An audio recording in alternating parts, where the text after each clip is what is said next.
forgot how I'm hungry and poor in spirit. And you're naked, bro. And I'm not gonna feed you. I'm not gonna clothe you. I'm not gonna do anything for you, bro. What's the Oh my line? What you did not do for the least of these. goodness. Oh, I have my diamonds. Here. I have diamonds, guys. I have diamonds. Oh, We made it. All right. Welcome to Faith to Faith. welcome back. It's been so long, guys. 2 months. We've been on a huge hiatus, and that's mostly my fault. Wow, is this all my stuff that you're giving me back? I think so. Whoa, I didn't know think you I gave you an extra sword. But... like an iron sword. I'll take it. It's mine now. Wow. I'm just gonna make But I some don't more have armor. anything else to do. I don't think so. So if you remember from a long time ago, we lost everything pretty much. Not everything. Well, I have my diamonds, and Samuel, I don't know how much you lost, but No, I didn't lose anything except all Okay. my XP and my pride. okay, yeah, isn't that right? Oh my goodness, there's a witch here. No. So at least we have some the basic stuff. Well, no, not really the basic stuff. We need food. So I think this episode we're gonna try to recover, maybe a little bit. Yeah, the last episode was rough. That was one It of was the sad. worst episodes, and we just happened to be talking about being content with seeking heavenly treasures while we lose not even the treasures that we have on Earth. We lost the treasures that we have in the game, which must be a tier lower. But can you just sleep so we can No, because I was dying. I had poison. All right. you can't sleep while poisoned? No. You can't? You can do that. No. In real life, it's called dying. Yeah. Hopefully that witch is gone. Man. Yeah, Okay. we lost everything. Just as we were talking about how it doesn't really matter if you lose everything, and then we stormed out of the game for like a month. Yeah. And now Longer than that. It's been 2 months since we last uploaded man. an episode. Guys, we've been so Really? bad. Yeah. Because because we had finals, and then when we got back, I don't even know what happened when we got back, honestly. Oh, I got sick for a little bit, guys. I literally, oh my gosh. Did you just blow up? Yeah. There's another creeper right away down there. I forgot I need my mouse, and I have it right now. But, Dude, okay, I told you there was another creeper over there. Hey, here, I forgot my microphone, my everything. It's kind of rough here. Yep. Unbelievable. Well, hey. But it's okay. Even though all of the adversities will keep.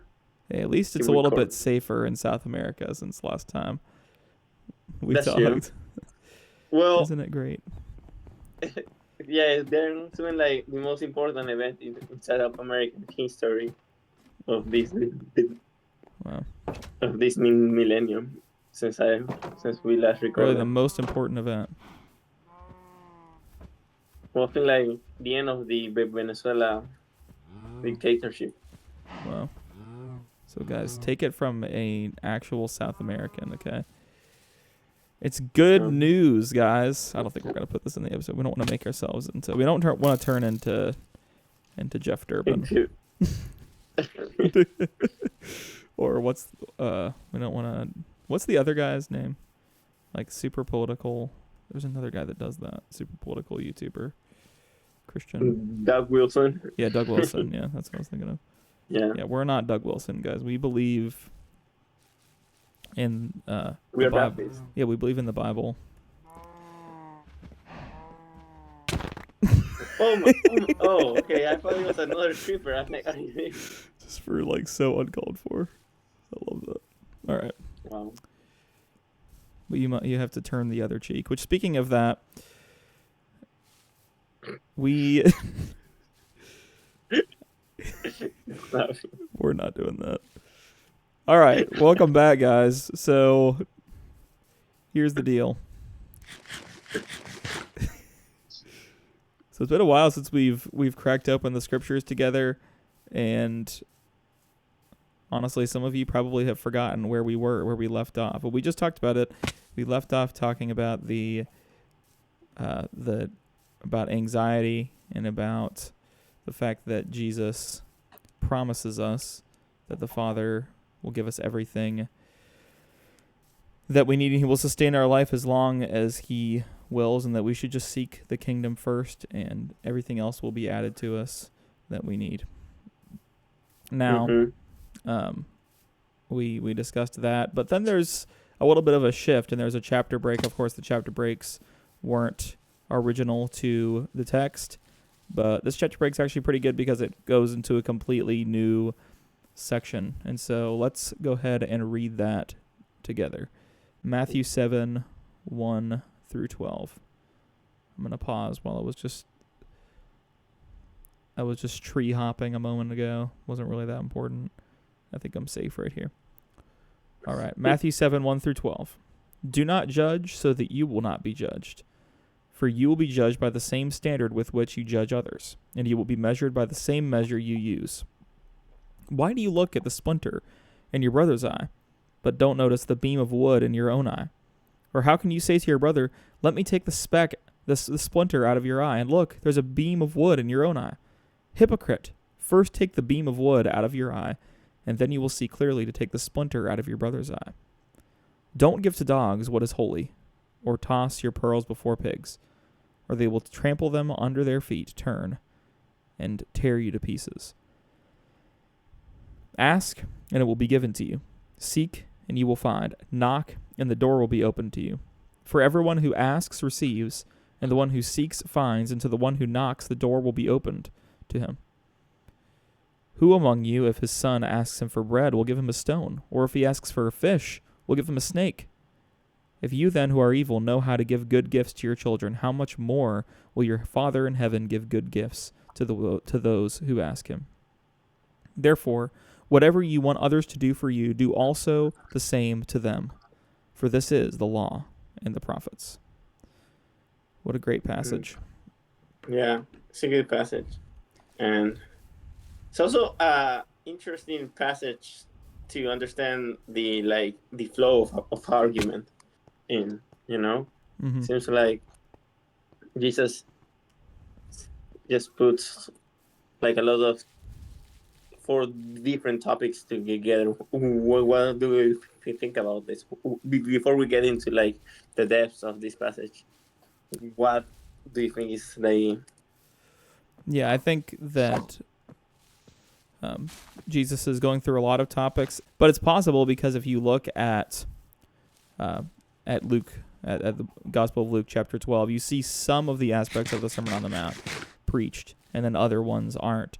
It is possible that everything that Jesus said in the Sermon on the Mount wasn't recorded for us, and that we get a little bit like the highlights of each thing that he said, and that's possibly why we see such a quick change in topics from hypocrisy to don't cast your pearls before swine to knock and the door will be open for you. So that's possible as well. But I think that it covers a lot of ground very quickly, all leading up to the same conclusion, which is that the treating your neighbor, loving your neighbor as yourself, treating others the way that you wish they would treat you is the essence of the law and the prophets. Right. Yeah, I think that for sure in the Sermon on the Mount is just like a summary, compact of the main teachings of Jesus, and that the last verse, treat your neighbor as you want to be treated, is the main point here. And it's also, I think, how we should interpret the first part of this section, which is like, don't judge unless you be judged. I think the meaning of here is more clearly understood with the end. That is like, is treat others the way that you want to be treated, judge others with the same standards that you want to be treated. I think those two parts are like start and close off this section here. Mm-hmm. Yeah. Now that I'm thinking about it, it might be a chiasm. Oh no, here we go. I think you've spent too much time away from your pastor and you miss talking about chiasms every week. Do not judge, lest you be judged. What a famous passage. Mm-hmm. Among non-Christians, apparently more.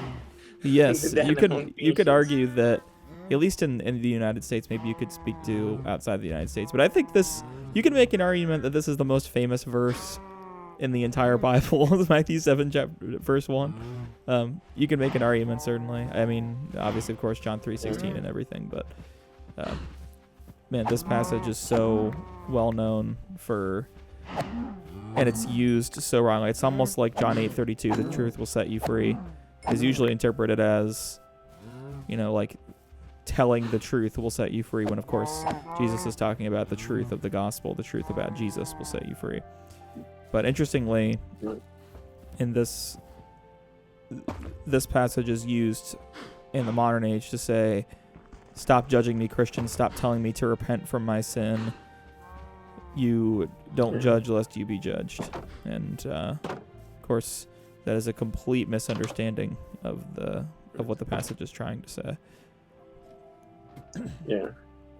And I think like it's interesting. And we'll talk about this more, but I think that when people react like that, what we should do is do not throw a pearl to the pigs. I think Right. I think that's an appropriate interpretation of what's coming next. It's like, don't waste your time on people that just like ignore and reject the gospel itself and just mock you. It's just like if you teach a wise man, he will love you, and if you teach a fool, he will hate you. I think the idea of that center aspect of this passage here is the same that's seen in the Proverbs, and I think a lot of people misinterpret this passage, and I think what Jesus is clearly teaching when we understand the connection with like the last verse is that do not judge others on a different standard than the standard that you use to judge yourself. Yeah, I think that's the thing that we're supposed to keep in mind, is it's not never judge anyone for any reason. I think that's why Jesus clarifies. He says, you'll be judged by the measure you use for other people. And so be careful how you judge people, because clearly we are supposed to pronounce judgment. In fact, I think what might help us a little bit here is if we look a couple of chapters down the line and we go to Matthew chapter 10, when Jesus sends out the disciples, when he commissions them. There's a passage where he says, when you go into that town and you begin preaching the good news and healing the sick and casting out demons, if they do not accept you in that house, as you leave, shake the dust off your feet as a sign of judgment against them. Mm-hmm. And so I think that's an example of not casting your pearls before swine, not wasting your time, not continuing to press into people that are actively rejecting the message. Now, people say, what about in Acts when when the disciples... I'm trying to build a new thing. I'm forgetting, guys. It's so hard. You guys don't know how hard it is. Okay, we do this so you don't have to. That was from Good Mythical Morning. In Acts, when the disciples, or specifically Paul, the apostles, they tried to convince all day people to believe the gospel. But I think in that context, those people were curious about the message. They wanted to know more about it. For example, if you look in Acts 13, it says, "Oh, we'll hear you again about this. We want to hear you talk about this again." And so those people were genuinely curious about about hearing about Jesus. And so that's not an example of continuing to cast your pearls before swine. I think what Jesus means here is that it's doing someone no good to continue to press into them and continue to try to convince them when they're, for example, quoting scriptures like Matthew 7:1, saying, "Don't judge lest you be judged."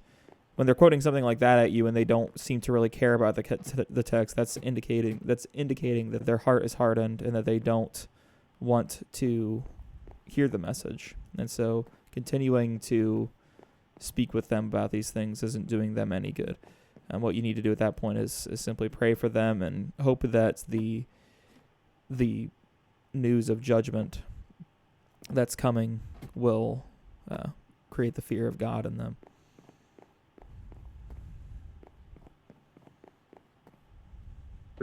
Yeah, I think, and I don't know if you can hear the background noise from my colleague here. Can you hear background noise? Not really, no. Okay. Well, Discord has a really good noise cancellation then. Because the day started to break. Okay, now I hear it a little bit. Guys, can you hear that? Chat, can you hear that? As soon as we start recording, they start to break the floor outside. It's not disruptive. Yeah. Don't worry. But no, I think it requires wisdom. It's like, yes, this is a short, easy to understand saying, but it's so hard to apply. Yeah. We want to be like merciful to everybody, and if we feel like somebody's gonna actually listen to us and have a willing heart, even when they don't have a willing heart or they haven't had one for the rest of their lives, we should continue to preach. No, even when it will be that the Lord can do a miracle in their hearts. So it requires a lot of wisdom to apply this text as well. It's not just like a one. It doesn't fit everything, and it's not intended to fit everything. Bro, do you want to go pick up some villagers that we found the other day? Oh, yeah. And bring them home? Yep. All right. That's why I gave you the boat. Oh, I didn't even notice that. Wheat. I left some wheat on the edges for the poor to harvest. Oh, yeah. Yep. Well, you know what? The harvest is ripe, but the workers are few. Guys, I've got a new song coming out next month, or maybe this month, actually. So you should go check it out, yeah. That's the opening line. The harvest ripe, the workers few in number. Man. Yup. You guys should check it out. Check out my music. Over the last few years, there's been a few things. One has been, obviously, the LGBTQ movement. And we see the world chasing after sin. And I think we should have a response of making a judgment about that, making a judgment that that's not the way to live. That's a sin that needs to be repented of. And but we shouldn't speak to people in a way that puts on a facade of, we aren't sinners, you guys are the sinners, you guys are the ones that are sinning. We don't sin, you need to repent. And we don't need to repent. We need to make sure that people know that we also need to repent. We also are sinners. And so I think that's one of the ways that we can fix that. Where were the villagers you were talking about? I don't know if we can go through sea. I think they were that way. Okay. Here, Do you remember? Yeah. Sure. Somewhat. Sure. Maybe. No, not at all. But I'll follow you. Thank you. Did we take a screenshot of where the village was? I took I know where the coordinates of our. Let's just keep going. Let's just travel out this way because I'm pretty sure it was out here. But I don't think it was it was in this biome, like the one that I'm here right now. Yeah, it was further out than this, I think. It was not in forest, right? Well, yeah, that's just because we have to keep venturing out further, right? Uh, Let's I just, don't know. I think that we should go the other way, okay, I'm gonna trust you. seeing as the water is there. I think that you should trust me since I brought you here. Okay, Not joking. sure. That's the thing, but you shouldn't trust me. Well, Yeah. but let's not go. Let's just go here. But also, I feel like over the last few days, this passage has just been really encouraging to me because I just have lived over the last few months here back home Oh well. a situation that like that you need to like honestly I'm here on the adventure, but if you judge others and then do the same yourself, it just creates a lot of tension because then the other people are also tempted to do that, and this Mm-hmm. happens all the time, especially when there's hard responsibility and everybody thinks they could do better. Mm-hmm. And as soon as one person starts criticizing the other, it's a mess. And in here we see how life giving and how flourishing people are when they obey this Mm-hmm. commandment, and not make unjust comparisons and not think of themselves more highly, but treat other people as they want to be treated. And the more I read Matthew, the more I see, oh man, my life will be just so much better if I were to just obey this more and more, and Mm-hmm. everybody around me as well. Yeah. Like, just thinking of how I could apply this to my life has been like, oh man, yeah, this is truly like life giving here. But I'm gonna see if I can see the village from over here From because this. I think it might be close. My goodness, there's nothing here. Let's just keep venturing out. I feel like it was out the other way though. I mean, we could like look back at the last episode. Yeah. How about this? I'm just gonna go and you can follow me. Now this next And passage is one that I heard. That dude has an enchanted bow. I'm gonna get this guy real quick. I heard Alistair Begg give a sermon about this recently at a conference that I went to. A certain missions conference that Alistair Begg happened to be preaching at in my undisclosed Midwestern city that I live in. And and Alistair Begg gave a really, really good sermon on this. Now, interestingly, everyone else that was with me at this conference thought the sermon was totally that it was the most confusing sermon ever. But I thought it was so straightforward, actually, because it just was talking on this specifically, seeking and you will find, and knocking and it will be open to you. It begins with Jesus because he did this all the time, using an argument from lesser to the greater. And saying, if you who are evil, if you who are constantly selfish and impatient and envious are willing to give to your children what they ask of you, how much more will your Father, who is perfect and holy, give good gifts to those who ask of him? And this, of course, is a beautiful teaching from Jesus. It is so comforting to know that why shouldn't we trust that the Father will give us the things that he asks of us? If I went to my dad and said, hey, Dad, can you help me out with getting a tire changed on my car? He would do it. He would help me out with that. And if that's the case, then why should I not trust that the Father will give good gifts to those who ask him? And I think that's what Jesus is trying to teach us here is using this argument from the lesser to the greater. And I think it's a really beautiful teaching that should bolster our faith in and our willingness in prayer. I have no idea where this village is. I'm looking at the episode from the past. Let me see where it is. An episode. Yeah, it was in the middle of a plains full of, like, it was a spruce, but it was like plains in a spruce biome. So it might be just more over the down way.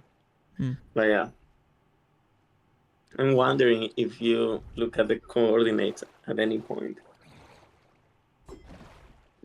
but I don't think so.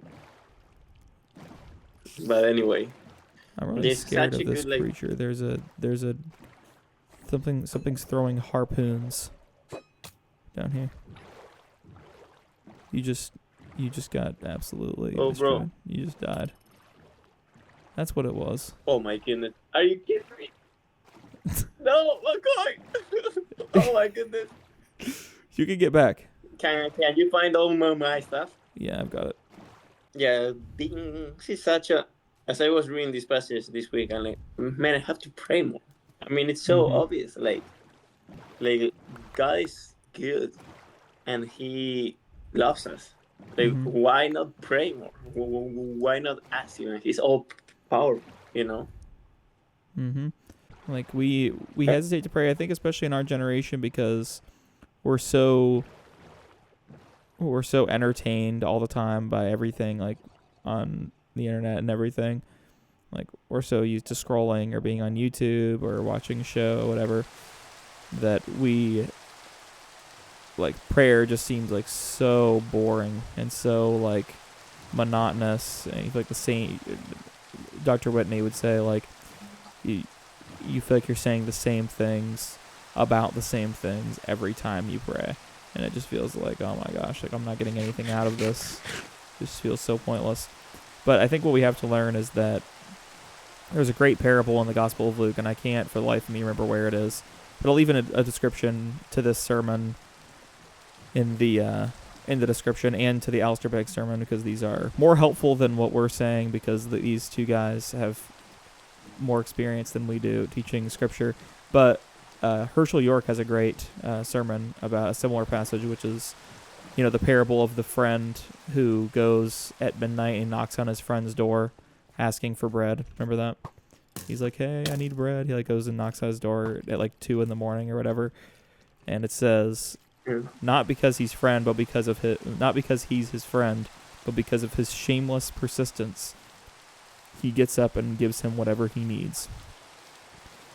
And that's an illustration of another argument from lesser to the greater, of if that friend is willing to get up at midnight and give him as much as we need if we're persistent, then how much more will the Father give? Hey. Okay, I'm here. I've got all of your stuff, except for the stuff that you don't really need. Okay. All right. Chest plates. Yeah, I mean, if we go insist on our friends to do things for us, I mean, we should, trust the Lord that He will do good. It doesn't say that He will give us what we want, but it says that He will do good, which is better than giving us what we want, Yeah. It would be ridiculous to look at this passage and be like, oh, God will not do what He wants. What we want, He will only do good. That would be like. And hey, bro, there's a village here. Okay. I think my render distance is more than yours. Mine's because I have to capture the recording, and it's garbage. Yeah, I can't see it. You're gonna have to beam my eyes. Now, I think it's important what you point out that He doesn't give us what we want. Sometimes He does, but He doesn't always give us what we want. He gives us what we need. That's important to know. Is that God gives us what we would ask for if we knew what He knows. Yeah. That should be our comfort, that God knows what we need more than we even know what we need. And by the way, I don't mean to. I hope I gave you everything that you had, and I didn't. No, I don't think yeah, I think I'm sure. hopefully I didn't keep back Yeah. some of the proceeds for myself. Yeah. Yeah. I kind of want to No. kill this iron golem. No, bro. I tried to kill one yesterday with my friends, and we died. Don't do that. How did you die from that, dude? They're not even that strong. Bro, those things are more dangerous than you think. Okay. All right. What we need to do is to get some of 2 villagers from here to the water there. Okay. That's why I brought you and how does a that boat. How does that work now? No, we need a boat. I think if there's a better way, put it in the chat. But for now, just grab one. And how do I grab it? the worst that can happen is that you fall in a block that's under sea level. So we just need to be really careful to not do that. But if you just grab one and follow me, I think that will be good. I didn't even really have. I didn't even really think about asking what we were doing exactly. I just kind of like trusted you. And if I trust you, how much more should I trust the Father? You know what I'm saying? Yeah, bro. Just put the boat. Okay. I'm trying to get these guys to come get in it. Oh my goodness. I tried. Bro, you suck at this. No, bro. Oh shoot! I accidentally hurt the villager. He's running away now. Give me the boat. I know. No, I'll do it fine. I'll do it myself. As Hannes said. As who? And it's not that hard. Has who said? As Thanos from Avengers. Oh. Guys, I don't know anything about Avengers. I'm sorry. I hate to tell you. Okay. Alright. I didn't even know you could use a boat on land. I had no idea. Alright, McCoy. Let's go. Don't go too much down. Because we need to get to the water, you know? Oh gosh. But apart from I'm that, suffocating. Do what? Okay. Bro, are you I just kidding me? killed this villager. Oh, okay, he's alive. He's alive. No. We might be better off if we just. Never mind, I'm stuck. Go back. Anyway, speaking about this passage, it's a good passage, you know. You have nothing encouraging to say. Guys, just honestly. The last verse, the passage. Oh yes. Yeah. Oh, like man, we're forgetting something. Dude, I feel like. Oh, that's a rose. Whoops. Michael, you can help me here. Did we just get below sea level? No, but we got below. But I think if we dig through here, we're gonna make it. Okay. To the water. Is this the best way, chat? Maybe. No. You know, I've heard about. Okay. Why is there fire? What happened? Why is there fire? I didn't bring any torches. Okay. Maybe you can help me. You can also help me. You know, break the stone as well. You know, you don't have to just look at there. And my pickaxe broke. For some reason, I'm like afraid that the villager's gonna run away. If I know. Bro, help me. Oh, the fire went out. Wait. But don't worry, don't worry. I think you did have a torch, but I threw it in this. I threw it in the sea. I tied a heavy millstone around it and threw it into the sea. Guys, I hope you read the Bible a lot, and I hope you get what we're putting down. Like if you read the Bible a lot, you know we were talking about Ananias and Sapphira earlier. Like know. Oh wait, and Esther and all the weird reference that we have done. I don't even think I knew you were talking about Esther earlier. Did you talk about that this episode? Yeah, a long time ago. Okay, I No, don't know anything about Esther. about Really. Ruth. I mean, Ruth. Yeah, Oh, yeah. yeah. That book I do know. Esther, I'm very fuzzy on. I'll be honest with you guys. Hopefully that doesn't disqualify I started me reading Esther yesterday. Yeah. Yeah. So they're gonna come some reference from there in the future. Bro, you left a block of stuff. Too much stuff. Bro, my pickaxe broke. Okay, let me just. That was your side. You gotta move. Yeah, but I didn't have a pickaxe. Move. Bro, you gotta get off it. Okay, you have to move forward a little bit so I can break this. Oh. Here, move. Wait. Yeah. Alright. Man, anyway. Yeah, what a way to end the passage. Is do unto others what you want them to do to yourself, you know? Yeah, this is the law and the prophets. And the prophets. No, I was just writing about like Christ as the prophet, you know, and he has the authority to teach what the Old Testament really was about, you know, and this is how he summarizes it. So it's interesting. Yeah, I think he's right here because he wrote the Old Testament, of course. Yeah, that's true. Yeah. But I've heard somebody say, I think I heard like Christopher Hitchens say this, that Jesus didn't really come up with the golden rule. It was Confucius that came up with it. I'm like, well, I'm pretty sure Leviticus 19:18, love your neighbor as yourself, was written before Confucius existed. In fact, I know that it was. And so that's a principle that's been around for much longer than anyone else. This is a very unique idea to the Bible. And it happens to be, one thing that I think is really annoying about today is this idea. You hear this buzzword a lot, especially in politics, is Judeo-Christian values.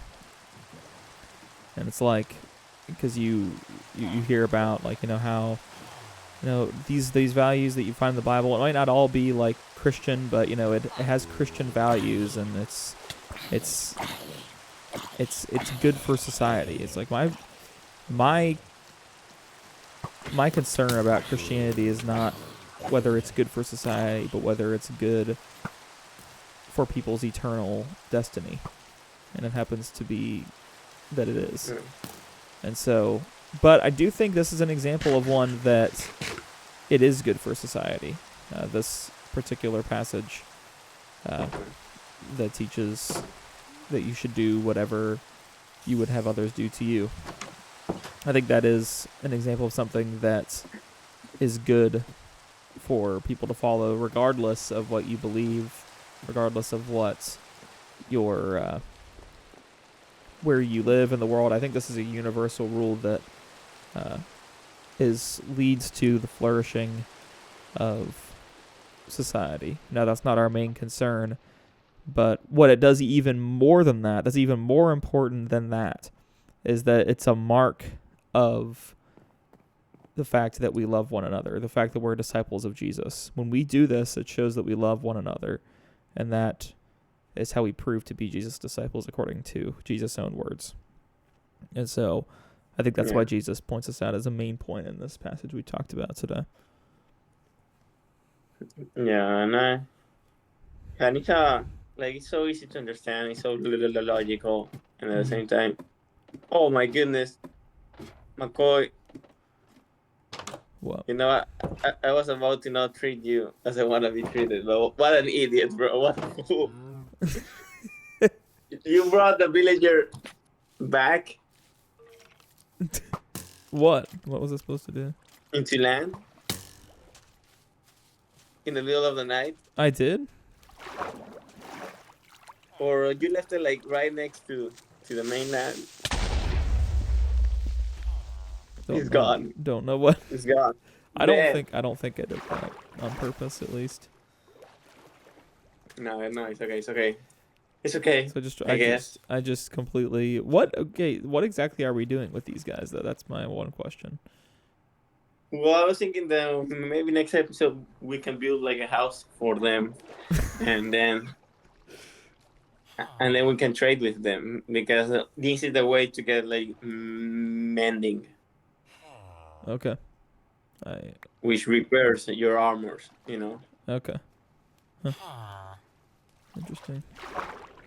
Anyway, I was gonna say we had a successful episode in bringing back the villagers, but We don't. apparently not. All right, guys. On that note, we're gonna end on failure, the second failure in a row of an episode. But you know what we did today? You know what we did is we learned about the Bible. Yeah, that's true. So that's what's important. So, guys, I hope you enjoyed watching our struggles as always, and I hope you, as always, are learning and growing closer to Christ, becoming more like Him, growing in knowledge, and enjoying us watch the game. Although I feel like, from my perspective at least, it was rather boring. But I hope you guys enjoyed watching. And until next time, which next time will be a lot sooner than next time was last time. Okay, we will see you guys in less than 2 months. We promise. Okay? All right. Yeah. All right. Bye. Bye.